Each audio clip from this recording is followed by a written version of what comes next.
যাই পড়ি ম্যাম সবই তো ভুলে যাই। যতই পড়ি, 10 ঘন্টা পড়ি, 8 ঘন্টা পড়ি, মনে কিছুই রাখতে পারি না। যা পড়ি তার অর্ধেকই ভুলে যাই, তাই জন্য পরীক্ষাতেও 100-র মধ্যে 50ই পাই। সমস্যাটা এখানে অনেকের, কিন্তু এক আধজনের নয়। এবার এই সমস্যাটা থেকে বেরোনোর জন্য না খুব বড় বড় কিছু আমি এই ভিডিওতে কিন্তু বলবো না, কারণ সামনে যাদের যাদের পরীক্ষা আছে বা পরীক্ষা দিতে চলেছো, তোমাদের এখন পড়াশোনায় ফোকাসটা বেশি করতে হবে, আর তার সাথে দেখতে হবে যে যে পড়ছো সেগুলো যাতে সব মনেও থাকে। তার জন্য আমি খুব সামান্য দুটো জিনিস বলবো, একটা কাজ করতে বলবো আর একটা এক্সারসাইজ বলবো। প্রতিদিন করে ডিফারেন্সটা দেখো। আর যদি মনে হয় যে না করতে পারছো না, তাহলে নিজেকে চ্যালেঞ্জ দিও, বন্ধুর সাথে হোক বা কারোর সাথে হোক, যে একটা চ্যালেঞ্জ, যে 21 ডেজ চ্যালেঞ্জ যেটা তোমরা নাও, 75 ডেজ চ্যালেঞ্জ আমি নিচ্ছি, যে এই দুটো জিনিস আমি আজ থেকে 21 দিন অবধি আমি এই জিনিসটা করব, করে দেখব, যদি লাভ পাই বেটার, যদি না পাই আর করব না। ঠিক আছে?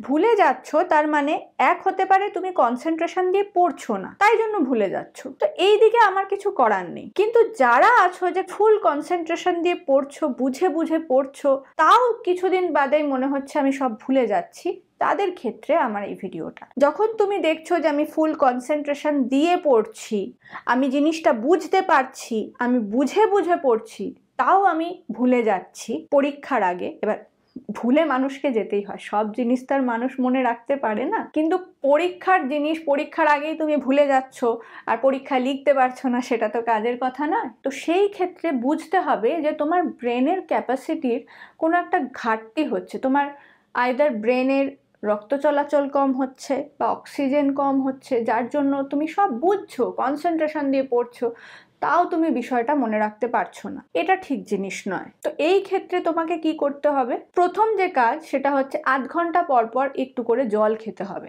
এটা সাইন্টিফিক্যালি প্রুভেন যে আমাদের বেশিরভাগ মানুষই ডিহাইড্রেটেড, আর এই ডিহাইড্রেশনের জন্য ব্রেনে আমাদের ব্লাড সার্কুলেশন ঠিকঠাক করে হচ্ছে না এবং আমরা ঠিক জিনিস ঠিকভাবে মনে রাখতে পারছি না।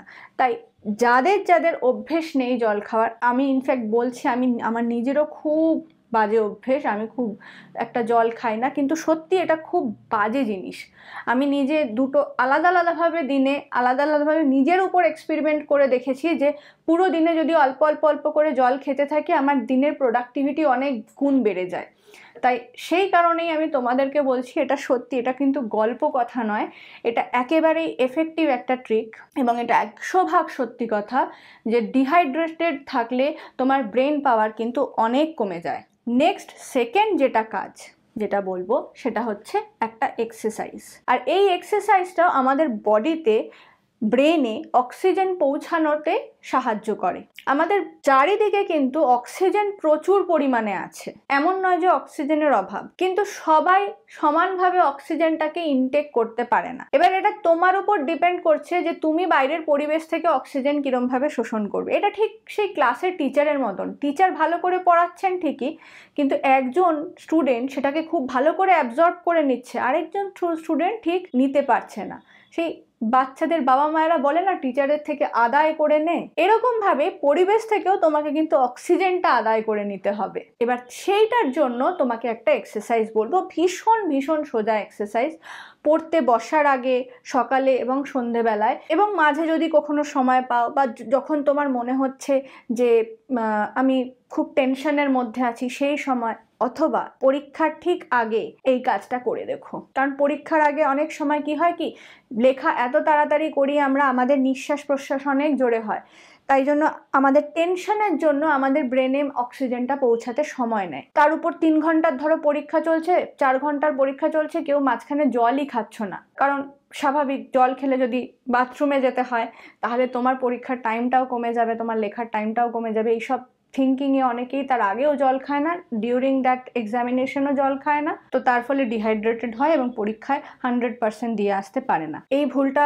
করো না, আর এই এক্সারসাইজটা অবশ্যই করো। এবার এই এক্সারসাইজটা আমি নিজে তো এখন বসে বসে বানাইনি, এটা আগেকার দিনে মহর্ষি পতঞ্জলি প্রচুর যোগ ব্যায়াম আমাদের দিয়ে গেছেন, যে যোগ ব্যায়ামগুলো করলে আমাদের শরীর অনেক সুস্থ থাকে। এবার এই যোগ ব্যায়ামটা কিচ্ছু না, শ্বাস গ্রহণ, শ্বাস আটকানো এবং শ্বাস ছেড়ে দেওয়া, কিন্তু সেটার একটা রুল আছে।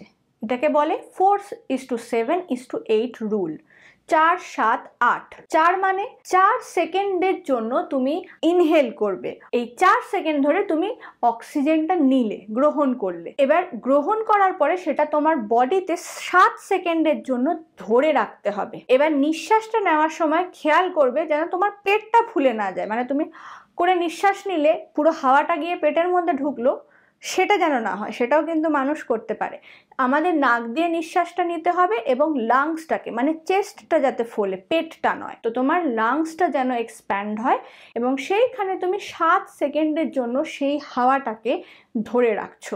এই 7 সেকেন্ড কেন সময় দিচ্ছ? এই 7 সেকেন্ডের মধ্যে যত ক্যাপিলারিজ আছে, মানে নালিকা আছে, রক্তবাহক, রক্তজালক আছে, সমস্ত হাওয়ার মধ্যে যে অক্সিজেন আছে সেগুলো দ্রুত ব্যাপনের আকারে শরীরের মধ্যে প্রবেশ করতে পারবে। 4-7-8 বলেছিলাম। 8-এ কি করবে? 8 সেকেন্ড ধরে শ্বাসটাকে তুমি খুব ধীরে ধীরে ছাড়বে। অর্থাৎ যত তাড়াতাড়ি নিচ্ছ, 4 সেকেন্ডে তুমি নিচ্ছ কিন্তু ছাড়ছো 8 সেকেন্ডে, মানে ধীরে ধীরে ধীরে ধীরে ছাড়ছো। এই ধীরে ধীরে ছাড়ার জন্য তোমার সমস্ত অঙ্গ প্রত্যঙ্গে অক্সিজেনগুলো খুব ভালোভাবে ইনটেক হয়ে যাচ্ছে এবং কার্বন ডাই অক্সাইডগুলো ধীরে ধীরে ধীরে ধীরে বার করারও, বেশি পরিমাণে বার করে দেওয়ারও সময় তুমি পাচ্ছ। ভীষণ সিম্পল না, কিন্তু ভীষণই সায়েন্টিফিক্যালি এফেক্টিভ। এটা করে তোমরা দেখো। ইনফ্যাক্ট আমার সাথে এখনই তোমরা করো। আমি যেই স্টার্ট বলবো তুমি কিন্তু নিঃশ্বাস নেবে। ওকে, স্টার্ট। 1 2 3 4। ওকে, এবার ধরে রাখো নিঃশ্বাসটাকে। 1 2 3 4 5 6 7। ওকে, এবার ছেড়ে দাও নিঃশ্বাসটাকে। 1 2 3 4 5 6 7 8। ডিফারেন্সটা বুঝতে পারছো? এবারে এই ভিডিওটা শেষ করার পরে আরেকবার ট্রাই করো এবং এটা দিনের মধ্যে 2বার 3বার, পরীক্ষার হলে ঢোকার আগে একবার, বা পরীক্ষার হলে যদি তোমার মনে হয় প্রচুর টেনশন হচ্ছে, আমি কিচ্ছু মনে করতে পারছি না, সেই সময়ও একবার তোমরা করতে পারো। এই 19 সেকেন্ডের একটা এক্সারসাইজ করতে তোমাদের কোনো সমস্যা হবে না, কিন্তু তোমাদের শরীর ভরপুর মাত্রায় সমস্ত অক্সিজেনটা ভালোভাবে শোষণ করে তোমার ব্রেনটাকে অক্সিজেন পৌঁছে দিয়ে এবং তাকে মনে করাতে সাহায্যও করবে। এবার তোমরা যদি ডিটারমিন্ড হও যে না, পরীক্ষার সময় আমরা যা যা পড়ছি সেগুলো আর ভুলে যাব না, আমরা যা পড়ছি সেটা লিখে আসতে পারবো, তাহলে চটপট নিচে কমেন্ট সেকশনে লেখো 4L বা 4 লিটার। অর্থাৎ এটাতে তুমি নিজেকে বলছো যে তুমি দিনে 4 লিটার জল অবশ্যই খাবে। খুব ভালো থাকো, খুব মন দিয়ে পড়াশোনা করো, সব কিছু মনে রাখো, অ্যাটলিস্ট পরীক্ষাটা হওয়া অবধি। দেখা হবে আবার পরের ভিডিওতে।